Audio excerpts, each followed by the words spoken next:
So let me first talk about the infiltration a little bit. I don't want to trigger anybody, but you guys are listening. Chances are you know most, if not all, of what I'm about to summarize real quick. Okay.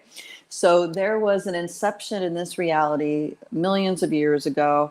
And this reality was originally slated to be a place for, I'm going to say, cosmic mother to, for beings to explore separation and coming back home to cosmic mother. Okay. So some people call this angelic races were seated here. Some people equate this as a great experiment.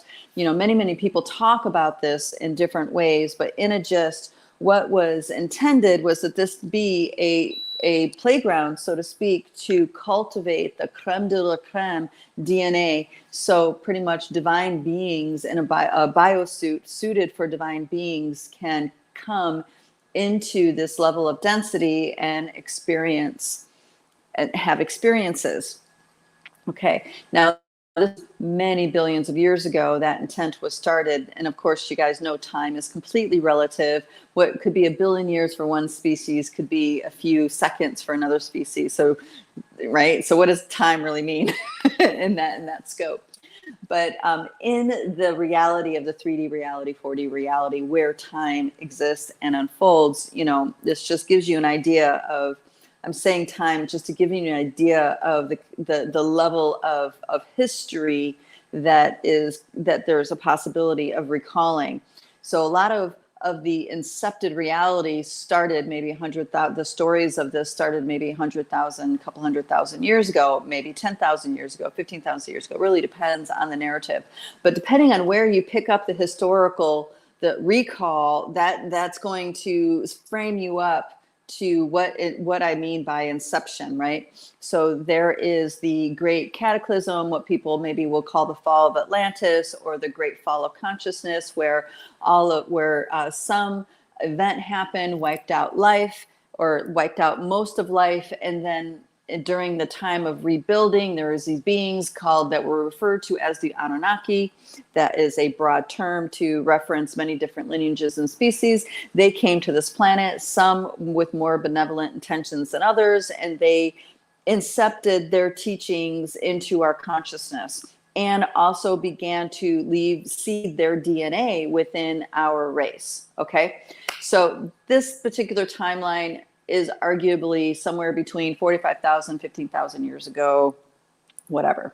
So when people look at this kind of story, they feel like, this is where the inception began, and this is where the slave race mentality started to get seeded. Okay, yes, we did get seeded with the god poison, and that is not that connection with source as poisoned, it's just the story of how we're connected to source has been poisoned, as in it's a god that has to be worshipped and glorified in order to have favor, in order to proliferate and do well in life. Okay, that is the inception. It's not that there is a great benevolent source creator from which all things emanate. That is absolutely true. But the way we were taught to be framed up to it, that is the part that is the inception. Okay, now so with that comes stories of a next level of seeding of humanity. And this is where you get the stories of the Nephilim, and where you get the stories of the hijacking of the sacred priestesses and the Vestal virgins, and the destruction of the hierogamic union. That's the union between divine masculine, divine feminine self. This is, all those stories, all those woundings, all that comes from that timeline. Okay. But there is something that goes back even older. And this is where I am in deep, deep, deep appreciation of being in connection with the Sasquatch, and also deep appreciation for our dear brother Starshine, Sunbow, because really, the original channeling that he did of Camus, which is an elder Sasquatch, was absolutely life-changing for me. And not that those of you who know me will laugh. It's not that I read that book cover to cover, because I didn't, but I was downloaded the information from that book from the Sasquatch. And the reason being was because his consciousness processed the frequency, processed the transmissions, and wrote it down. So he had it very well digested in such a way that it allowed my consciousness to bridge even more deeply into the Sasquatch world. This is what working with dream time can do for people. It's just a little side note. This is why dream time on the level that we do it is so unique. Different things are bridging consciousness to other things, and you can bring them in and digest them and start reinforming your subconscious and consciousness in different ways. All right, coming back to the story. So his work in that way introduced and built that bridge for me to connect more deeply in with Sasquatch consciousness. And what they did was introduce a whole nother level of history going back many millions and millions of years, billions of years. And they go all the way back to the first life on this planet and called planet realm. Realm is probably more accurate than planet. Those of you who, understand, who understand what I mean and why I would say that.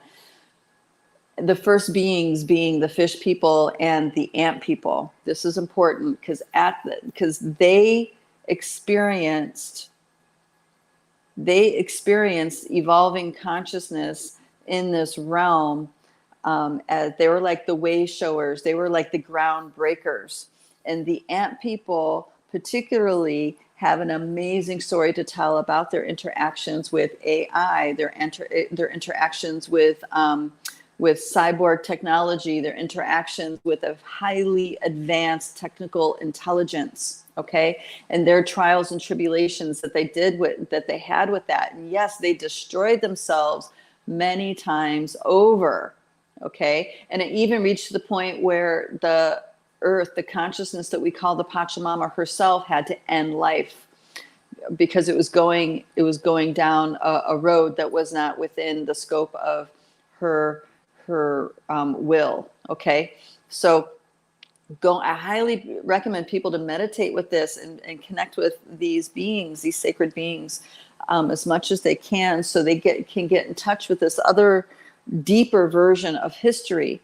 Because in that deeper version of history, what happens is that we realize that there were many races seeded here long before the Anunnaki, the Nephilim, the whole Enki and Lil drama came to the consciousness of humanity.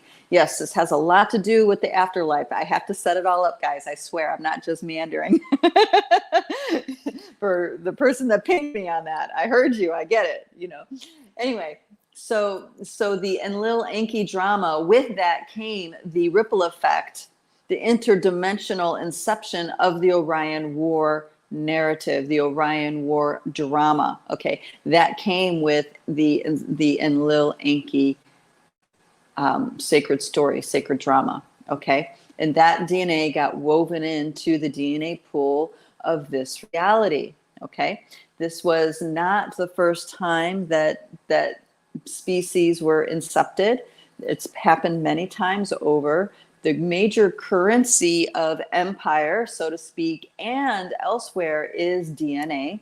The more, having a DNA dance that can house divine consciousness, what we might refer to as divine consciousness, is the creme de la creme. And there's lots of DNA dances created to be less than that, so to serve certain roles.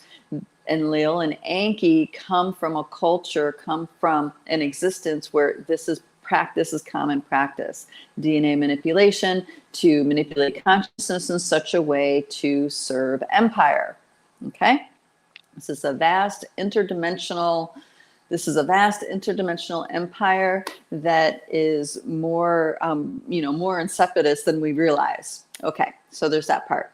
It's so insipidous that it is just about creating beings to serve other beings. It's not just about from birth to death, okay? It's about transferring of life force energy, okay? So worshiping and glorifying a non-corporeal being from this biosuit really juices up and gives massive power to that non-corporeal being. What does non-corporeal mean? It means without a body, without physical form in this reality.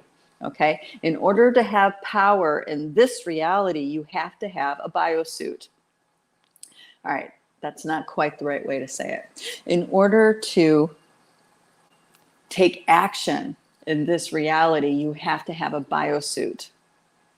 This is why there are all these beings that create these cults and these sects to harness the consciousness of humans so they will take action on their behalf. Okay? And this kind of stuff doesn't end with being in a biosuit. It also goes into the interdimensional constructs that we might call the Akashic records, right? Contracts, agreements, silent oaths, all this stuff is kept within the Akasha. So if you do something in this reality and make it an Akashic imprint, that is now something your soul is going to continue to explore and attempt to come full circle for however many lifetimes it takes to do that. Now, the number of lifetimes doesn't matter, because we see things as past and future lives, but that's only a particular nesting doll that creates that experience. And I'm speaking with linear words, so that also is a little bit of a challenge. So I'm going to say past lives, but do know that this is a cyclical unfoldment of consciousness in nature. There is no past, there is no future, there's only now. But what is informing our here and now is the only way we can talk about it with this linear language is to refer to something as if it's outside the now, it's in the past. Akashic records is an accumulation of many past lives, agreements, contracts, all this stuff that's unfolding in our here and now, that's shaping our here and now reality. And these beings know that and have created a series of vows, of covenants, of agreements that humans are enacting on a soul level until it comes full circle. Okay? Please let me know that you follow me so far. So that kind of interdimensional inception means that if you take a vow to be a devout worshiper of, say, Yahweh, or say of Enki, or say of Krishna, or say of, you know what I mean? Pick any being, deified being, and you are in a sect that worship and glorifies that being, and there's vows involved, okay? Vows that you take in ceremony, sometimes even with blood and other things, then that makes an impression in the Akasha, and you are now reliving, fulfilling that vow over and over and over again until you wake up and let that energy come full circle, and that it ends. Okay, so this was because that empire is commodifying life force energy. That's a very powerful thing to do for these non-corporeal beings. We give them great power with our worship and glorifying of, and that is actually what they don't want to end. They don't want to end that. And everything in every level of this reality is set up to keep us as blinded as possible so we continue those acts, okay? Including our dying process, okay? So it's our birthing process. We know about the birthing process, how that gets hijacked. That's what the whole straw man game is all about. Lots of videos to look up about straw man, right? Harnessing life force energy. And then there's the actual living itself, working, getting a job, paying taxes, blah, blah, blah, blah, blah, blah, blah, right? We experience all of these emotional things. Sometimes it's uplifting and amazing and orgasmic and ecstatic. And other times it's a lot less than that, right? Depressing, it's, oppressive, all those sorts of spectrums of experiences, all of us giving life force energy away in those experiences because we don't know better. Okay, so they have our birth process, the hijacking of the feminine womb spaces, by bringing certain beings, shutting down the stargate in the womb space, so only certain spectrum of consciousness can come to this planet. So they have the conception system, they have the birthing system, they have the living system, and they have the dying system, all hijacked to give off life force energy to these other non-corporeal beings. Okay, yes, it's actually, I'm just painting the picture, because what we discovered, what we were shown in this Life, Death, and Dreamtime workshop that we did was that now's the time, now is this massive opportunity to reclaim that dying process, to reclaim the afterlife so we do not get recycled into a reincarnational loop. Okay, many beings, many masters have come to this planet and tried to wake us up to realize that we can get out of this, and they gave us certain formulas of how to get out of it. But, you know, of course, you know, these things get incepted, teachings get watered down, you know what I mean? Because the last thing they want is us to truly reclaim our dying and afterlife process. Okay.